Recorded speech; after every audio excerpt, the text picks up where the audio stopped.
Hello दोस्तों, तो आज के इस वीडियो में मैं आपके लिए लेकर आ गया हूँ साइंस चैप्टर 4 पर्यावरणीय व्यवस्थापन के वीडियो का थर्ड पार्ट। ठीक है, थर्ड पार्ट लेके आ गया हूँ और आज इस थर्ड पार्ट में पूरा चैप्टर कवर होने वाला है और उसके बाद कोई भी पार्ट नहीं बनेगा। ठीक है, थर्ड में ही पूरा कवर हो जाएगा। ठीक है, अगर अभी तक आपने पार्ट 1 और पार्ट 2 नहीं देखा है तो वीडियो के डिस्क्रिप्शन में जाइए, लिंक दिया हुआ है, जाकर देख लीजिए। बहुत ही अच्छे से मैंने उसमें पूरा कॉन्सेप्ट आपको समझाया है, क्या है कैसे है। थोड़ा बहुत बाकी है, अभी पार्ट 3 में पूरा चैप्टर कवर हो जाएगा। ठीक है, तो चलिए शुरू करते हैं, वीडियो को लास्ट तक देखना।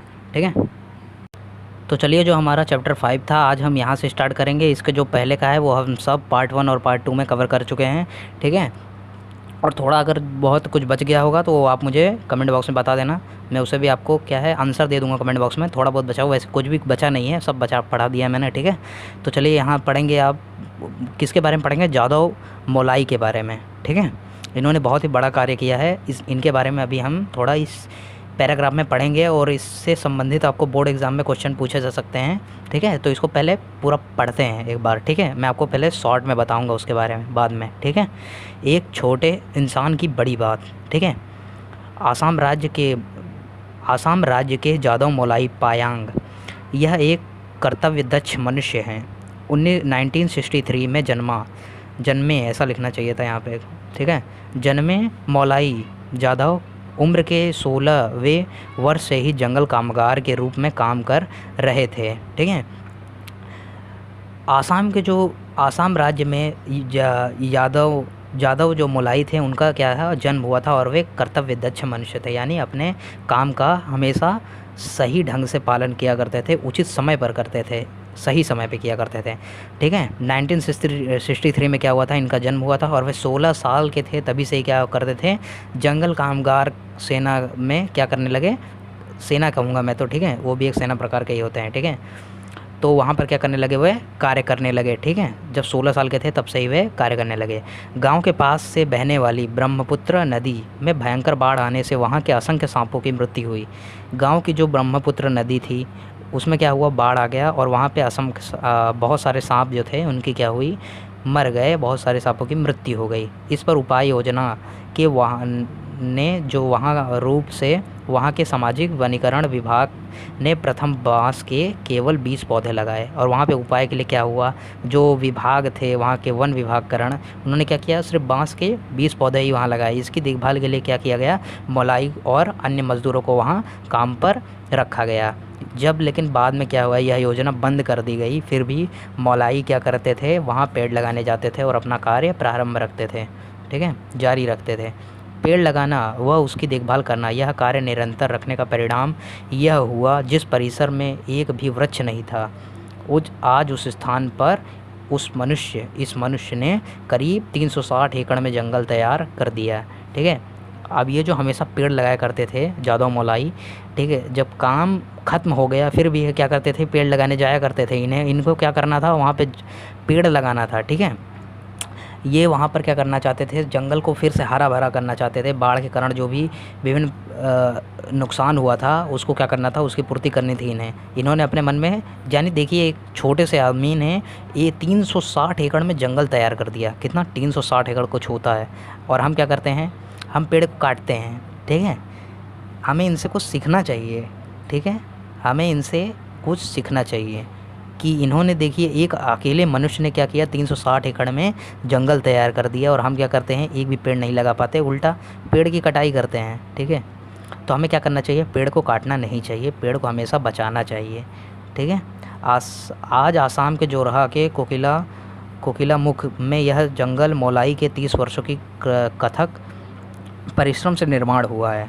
इस अतुलनीय कार्य के लिए उन्हें भारत सरकार की ओर से क्या मिला है, पद्मश्री का पुरस्कार भी से सम्मानित किया गया है। आज इस जंगल को मोलाई जंगल के नाम से जाना जाता है। उस जंगल को अब क्या किया जाता है, मोलाई जंगल के नाम से जाना जाता है। मोलाई नाम पड़ गया उस जंगल का। अनेक लोग मिलकर क्या करते हैं, इससे हमें क्या सीख मिलती है इनके कार्य से, अनेक लोग, जो बहुत सारे लोग मिलते हैं वो मिलकर क्या करते हैं, जंगल नष्ट करते हैं। परंतु यदि एक मनुष्य ने भी अगर चाह लिया, एक भी मानव ने अगर ठान लिया तो क्या कर सकता है, पूरा जंगल का निर्माण कर सकता है, पूरा वन तैयार कर सकता है अकेले ही। यह बात हमें इनसे सीखने को मिलती है। ठीक है, तो चलिए इनके बारे में मैं आपको बता देता हूँ। अभी थोड़ा बहुत बात कर लेते हैं। आप क्वेश्चन आंसर की कैसे आएगा, राज्य में असम राज्य के में जादव मोलाई का जन्म कब हुआ? 1963 में जन्म हुए। 16 साल से ही वे काम करने लगे और उन्होंने क्या किया? 360 एकड़ में ज़मीन तैयार किया, ठीक है। और सबसे पहले कितने पौधे वहाँ लगाए गए थे? जहाँ इन्होंने 360 एकड़ में ज़मीन तैयार किया, जंगल तैयार किया, वहाँ पर पहले 20 पौधे लगाए गए थे, ठीक है। और उनकी 30 साल की मेहनत के कारण क्या हुआ था? यह जंगल निर्माण हुआ था और उसको क्या नाम दिया गया है? मौलाई जंगल के नाम से आज जाना जाता है, ठीक है। चलिए अभी आगे बढ़ते हैं, आगे देखते हैं पर्यावरण संवर्धन तथा जैव विविधता, इन्वायरमेंटल कंजर्वेशन एंड बायोडाइवर्सिटी, ठीक है। इसके बारे में पढ़ते हैं। पर्यावरणीय प्रदूषण का सबसे घातक परिणाम सजीवों पर होता है। पर्यावरण जो होता है अगर हम उसको प्रदूषित करते हैं तो हम सबसे घातक परिणाम भी किसके ऊपर होगा? सजीवों के ऊपर होगा। सजीव यानी क्या? जो जीवित है। और हम ही क्या करते हैं? नेचर में ही तो रहते हैं, तो नेचर को प्रदूषित करेंगे तो हमें तो परेशानी होगी ही। आपके आसपास परिसर में इस प्रकार की घटनाओं को आपने देखा है? ऐसा हमसे क्वेश्चन पूछ रहा है तो क्या है? हमने देखा है ना? हाँ भाई देखा है। पृथ्वी पर हमारी सजीव सृष्टि यह विविधताओं से भरी पड़ी है। इसमें विभिन्न प्रकार की वनस्पतियों तथा प्राणियों का अस्तित्व है। हमारी जो पृथ्वी है विभिन्न प्रकार के वनस्पतियों और प्राणियों और विभिन्न प्रकार के कीड़े मकोड़े जो सूक्ष्म जीव हैं उनसे क्या है? बनी है। और उनका अस्तित्व हमारे क्या है? अस्तित्व यानी क्या? वो हमारे प्राणी पृथ्वी पर रहते हैं और आज भी हम क्या करते हैं? उन्हें देखते हैं। आपने पिछली पीढ़ियों द्वारा सुने गए ऐसे विशिष्ट प्राणी देखने को विशिष्ट प्राणी यानी हमारे, देखिए अभी हमारे जो पहले लोग हैं वो विभिन्न प्रकार के प्राणियों के क्या करते थे? हमसे जिक्र क्या करते थे? ऐसे होते थे, वैसे जानवर होते थे। लेकिन अब क्या होते हैं? वो नहीं होते हैं। तो इसका जिम्मेदार कौन है? इसका जिम्मेदार हम ही हैं, ठीक है।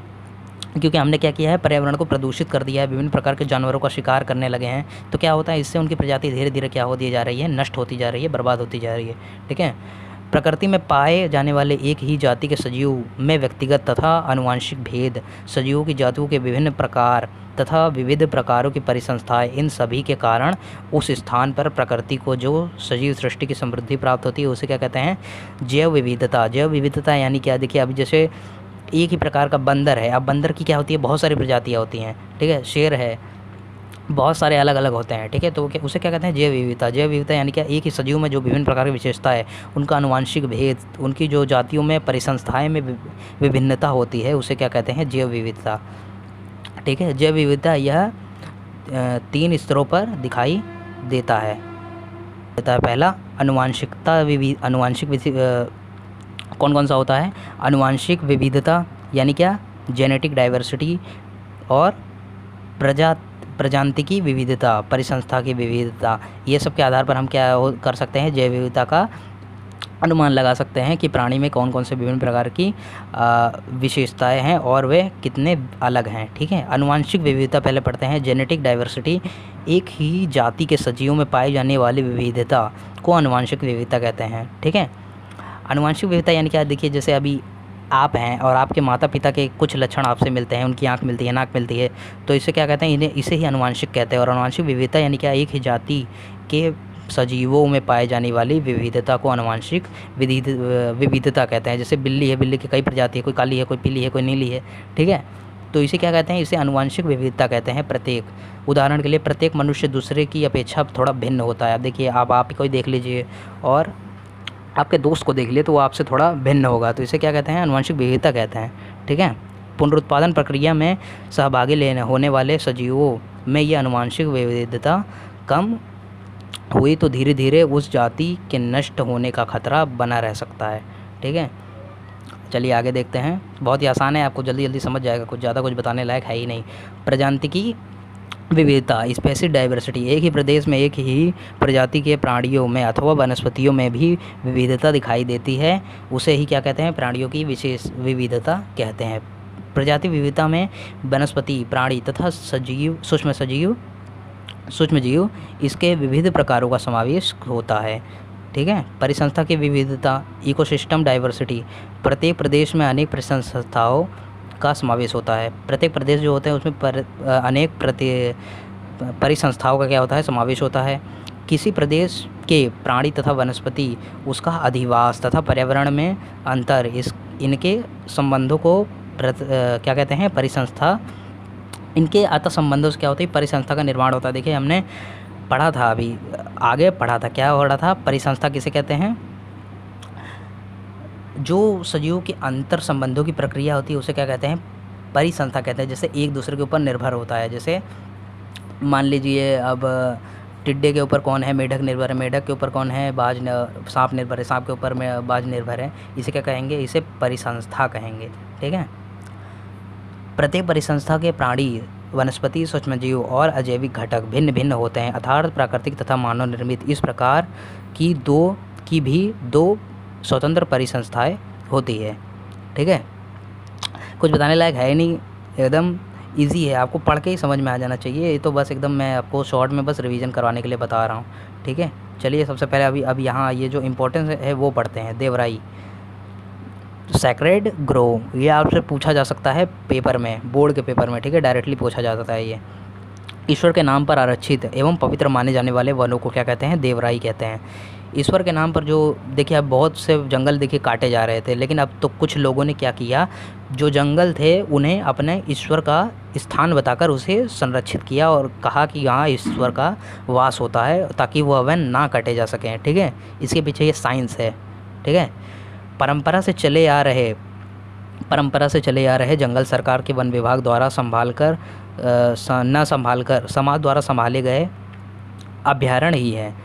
यानी सरकार द्वारा जो नहीं संभाले गए उन्हें काट दिया जाता था, और समाज के लोगों ने क्या किया, इसे ईश्वर का स्थान बताकर इसे सुरक्षित कर दिया, ताकि इसे ना काटा जाए। ठीक है। ईश्वर के नाम पर आरक्षित होने के कारण इन वनों को क्या किया जाता था, कोई किसी प्रकार का नुकसान नहीं पहुंचाता था। भारत के केवल पश्चिम घाटों में ही नहीं तो पूरे भारत में घन जंगलों के रूप में यह समूह दिखाई देते हैं। भारत में ऐसे 13,000 से भी अधिक देवराई वन की सूची अभिलिखित की गई है। महाराष्ट्र में इस प्रकार की देवराई कहाँ है, ये आपको बताना है। ठीक है। तो चलिए अभी आगे देखते हैं। आगे क्या है, जैव विविधताओं का संवर्धन कैसे करेंगे। इसका आंसर क्या है, जैव विविधता यानी क्या, जो विभिन्न प्रकार के जैव हैं उनकी अलग अलग प्रजातियां हैं, उनका संवर्धन कैसे करेंगे, वो लुप्त होते जा रहे हैं, तो कैसे करेंगे। पहला पॉइंट क्या है, दुर्लभ जातियों के सजीवों का संरक्षण करेंगे, जो बहुत ही कम, दुर्लभ यानी क्या, बहुत ही ज़्यादा कम हो चुके हैं, बहुत ही उनकी प्रजाति कम है, लगभग 50 के करीब, 30 के करीब, ऐसे ही बस उनकी प्रजातियाँ बची हैं, तो उनका क्या करेंगे, हम संरक्षण करेंगे, उन्हें बचा कर रखेंगे। दूसरा क्या है, राष्ट्रीय उद्यानों एवं अभयारण्यों का क्या करेंगे, निर्माण करेंगे, और कुछ क्षेत्रों को आरक्षित जैव विभाग के रूप में घोषित करेंगे। विशिष्ट प्रजाति के संवर्धन के लिए विभिन्न प्रकार के रूल्स बनाएंगे। ठीक है, कानून बनाएंगे, प्राणी एवं वनस्पतियों का संवर्धन करेंगे, कानून जो उनके प्रति कानून बने हैं उन्हें कैसे बचाना चाहिए उसका क्या करना, पालन करेंगे, पारंपरिक ज्ञान को अभिलिखित करके रखेंगे। ठीक है। और यहाँ पर देखिए आपको कुछ नाम दिए गए हैं स्वयंसेवी संस्था और तथा अंतर्राष्ट्रीय स्तर पर पर्यावरणीय संस्था क्या है, जो पर्यावरण का देखभाल करती है। तो कुछ नाम दिए गए हैं, आपको ये क्या करना है, आपको पढ़ लेना है, आपको ये बोर्ड एग्ज़ाम में पूछे जा सकते हैं। ठीक है, ये इंपॉर्टेंस है, मैं आपको पढ़ के तो नहीं बताऊँगा। ठीक है, काफ़ी लेट हो जाएगा, हमें जल्दी जल्दी ख़त्म भी करना है और आगे के चैप्टर भी मुझे पढ़ाने हैं। ठीक है, तो चलिए यहाँ नीचे जो लिखा है वो ज़्यादा इंपॉर्टेंस है, उसको पढ़ लीजिए। ग्रीन पीस, यह क्या है, पर्यावरण विषय में कार्यरत विश्व की सबसे बड़ी संस्था है। 26 देशों के 25 लाख से भी ज़्यादा व्यक्ति, 26 देशों से 25 लाख से भी ज़्यादा व्यक्ति इसमें क्या हैं, सदस्य हैं। उपयुक्त संस्था की जानकारी प्राप्त कीजिए, इंटरनेट से आपको इसकी जानकारी मिल जाएगी। ग्रीन पीस क्या है, ग्रीन पीस यह पर्यावरण में कार्यरत विश्व की सबसे बड़ी संस्था है। ठीक है, और 26 देशों से करीब 25 लाख से भी ज़्यादा व्यक्ति इसमें काम करते हैं। और ऊपर जो दिया गया है ये भी आप पढ़ लेना, ये भी इम्पोर्टेंस है।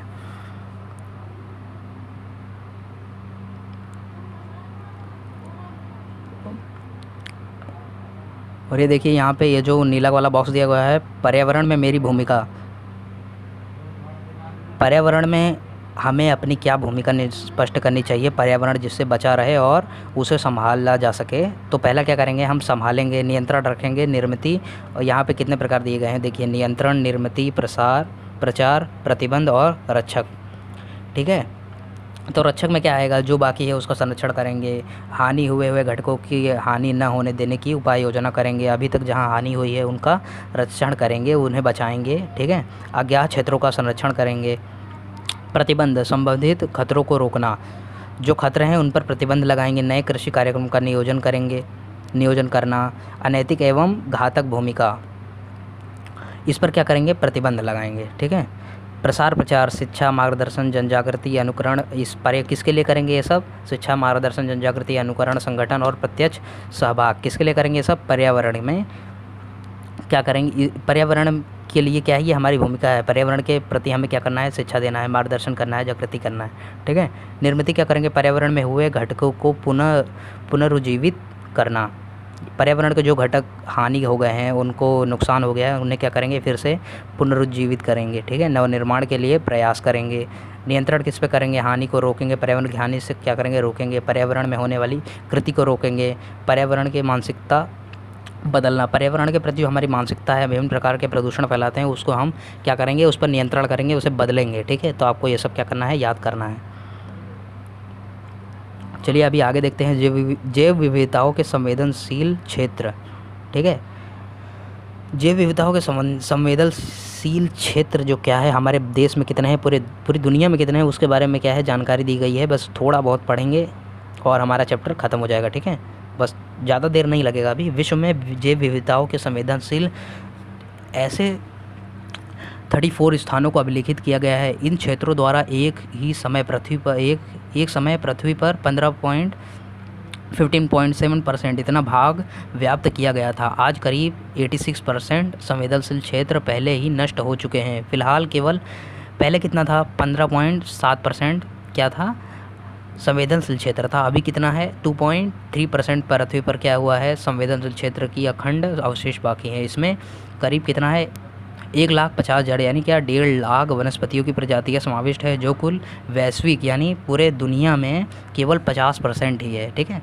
भारत का विचार करने पर प्राणियों की 135 प्रजातियों में से करीब 85 प्रजातियाँ ईशान्य देशों के जंगलों में दिखाई देती है। यानी जैसे ईशान्य देशों के जंगल, यानी जैसे ये मान लीजिए विश्व का सबसे बड़ा जंगल क्या है, अमेज़न, और एशियाई देशों में, ठीक है, यहाँ दिखाई देती है। पश्चिमी घाटों में 1500 से भी अधिक प्रदेशनिष्ठ वनस्पतियों की प्रजातियाँ भी नजर आती हैं। संसार में कुल वनस्पतियों की प्रजातियों में से करीब 50,000 प्रजातियाँ प्रदेशनिष्ठ हैं, यानी प्रदेशों में पाई जाती हैं। संसार के ये जैव विविधताओं के संवेदनशील क्षेत्र कहाँ स्थित है, इस संबंध में जानकारी प्राप्त कीजिए। अभी हमसे लास्ट में एक क्वेश्चन पूछ ही लेते हैं, ठीक है। चलिए जो बॉक्स है इसको छोड़ते हैं, अभी ज़्यादा इम्पोर्टेंट नहीं है, जो है हमें अपना पूरा चैप्टर कवर करते हैं, ठीक है। खतरों में आई प्रजातियों का वर्गीकरण। खतरों में आई यानी क्या, बहुत से जानवर है जो बहुत कम बचे। अब जैसे लॉयन मान लीजिए, हमारे सुंदर बाग में भारत में पश्चिम बंगाल जो है वहाँ सबसे ज़्यादा पाए जाते हैं, पूरी दुनिया में बहुत कम हो गए हैं वो, ठीक है। तो क्या है, संकटग्रस्त प्रजातियाँ हैं। संकटग्रस्त यानी क्या, बहुत कम हो जाना। इन प्रजातियों की संख्या क्या है, बहुत कम हो जाती है और शेष ही दिखाई दे रही है, या उनका अधिवास इतना संकुचित हो गया है। विशेष उपाय योजना न करने पर क्या हो सकता है, आने वाले समय में ये प्रजाति क्या है, नष्ट भी हो सकती है। उदाहरण के लिए क्या है, लॉयन टेल्ड बंदर, तृणमोर, ये सब क्या है, बहुत ही कम हो चुकी है, संकटग्रस्त है, यानी क्या, बहुत ही ज़्यादा कम हो जाना। दुर्लभ प्रजाति, रेयर स्पेसीज, यानी बहुत कम ही जगह ये क्या होते हैं, दिखाई देते हैं। इन प्रजातियों की संख्या बहुत ही कम होती है। ये प्रजातियाँ स्थान विशिष्ट होने के कारण शीघ्र गति से लुप्त होने की कगार पर हो सकती है, यानी विशेष स्थान पर ये क्या होता है, पाए जाते हैं, इसलिए क्या है, अब ये धीरे धीरे लुप्त हो रहे हैं, ठीक है। संवेदनशील प्रजाति, संवेदनशील यानी क्या, इन प्रजातियों की संख्या भी बहुत कम होती है तथा लगातार कम ही होती जाती है, ठीक है। संख्या में लगातार होने वाली कमी इस प्रजाति के विषय में चिंता का कारण है। उदाहरण क्या है, पट्टे वाला बाघ, गिर के सिंह, ये सब क्या है, बहुत ही ज़्यादा कम हो रहे हैं और कम होते ही रहते हैं, ठीक है। अनिश्चित प्रजातियाँ, ये प्रजातियाँ धोखे में है, ऐसा आप देखिए यहाँ कैसा लिखा है, ये प्रजातियाँ धोखे में है, ऐसा आभास होता है, परंतु इसके व्यवहार में कुछ आदतों के कारण, उदाहरण डरपोक होना, इस प्रकार की प्रजातियाँ के संदर्भ में ऐसी विशिष्ट प्रकार के ठोस जानकारियाँ उपलब्ध नहीं होती। शेकरू गिलहरी, अब गिलहरी को देखेंगे बहुत डरपोक टाइप की होती है, यानी हम उसके पास जाएंगे उसके पहले ही क्या होती है, वो भाग जाती है, इधर उधर भागने लगती है। इसे क्या कहते हैं, अनिश्चित प्रजाति, यानी ये निश्चित नहीं है, हो सकता है कहीं कहीं पे मिल भी जाए, ठीक है, क्योंकि वो क्या है, मनुष्यों के बीच ज़्यादा रहना पसंद नहीं करते। 22 मई, अब ये देखिए, ये पिंक वाला जो बॉक्स है उसको देखिए, दिन विशेष थोड़ा पढ़ते हैं। 22 मई विश्व जैव विविधता दिन। आपके परिसर में पाई जाने वाली विभिन्न वनस्पतियों एवं प्राणियों का सर्वेक्षण कर उनकी विशेषताओं की जानकारी इकट्ठा कीजिए। 22 मई को क्या होता है, विश्व जैव विविधता दिवस मनाया जाता है, ये भी याद कर लेना, ठीक है। तो चलिए आगे, कुछ ज़्यादा पढ़ने लायक है नहीं, आपको जानकारी इकट्ठा करने के लिए बोल रहा है, इसे सदैव याद में रखिए, आप पढ़ लें, ठीक है। क्या आप जानते हैं, ये सब भी क्या करना है, आपको पढ़ लेना है। पूरा चैप्टर वैसे मैंने आपको डिटेल में समझा दिया है और यहाँ पे 20 मिनट भी हो चुका है, तो चलिए अभी एंड करते हैं और ये चैप्टर हमारे यहाँ पे क्या हो गया है, एंड हो। तो चलिए आज के लिए बस इतना ही, अब मिलते हैं अगले चैप्टर में ठीक है। और कौन सा आपको चैप्टर अगला चाहिए आप कमेंट बॉक्स में लिख कर बता देना, मैं उस पर वीडियो बनाऊंगा। अगर इस चैप्टर में आपको कुछ नहीं समझा है तो आप कमेंट बॉक्स में मुझे ज़रूर से बता देना, मैं आपको आंसर देने की पूरी कोशिश करूँगा, ठीक है। तो वीडियो अच्छी लगी हो तो वीडियो को लाइक कीजिए, हमारे चैनल को सब्सक्राइब कीजिए, अपने दोस्तों के साथ शेयर कीजिए। चलिए मिलते हैं अगले चैप्टर में, बाय बाय।